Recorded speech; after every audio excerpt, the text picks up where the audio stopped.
2023 میں جس وقت سپریم کورٹ میں پریکٹس اینڈ پروسیجر قانون کیس کی سماعت ہو رہی تھی، میں اس وقت کہتا تھا کہ جو قانون میں لکھا ہے سپریم کورٹ انہی اصلاحات کو اپنے رولز کا حصہ بنا سکتی ہے۔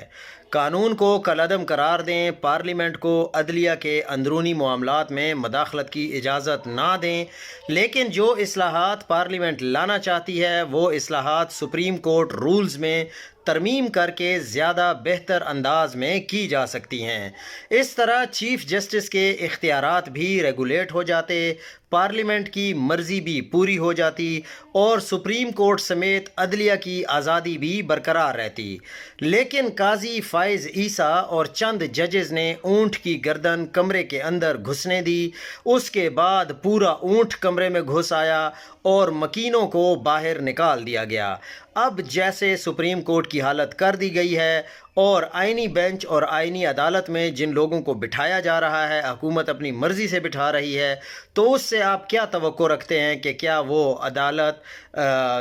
جو جتنے بھی یہ ادارے ہیں یا وزیر اعظم ہیں یا جتنے بھی بڑے طاقتور لوگ ہیں ان کے خلاف فیصلہ دینے کی ہمت کریں گے؟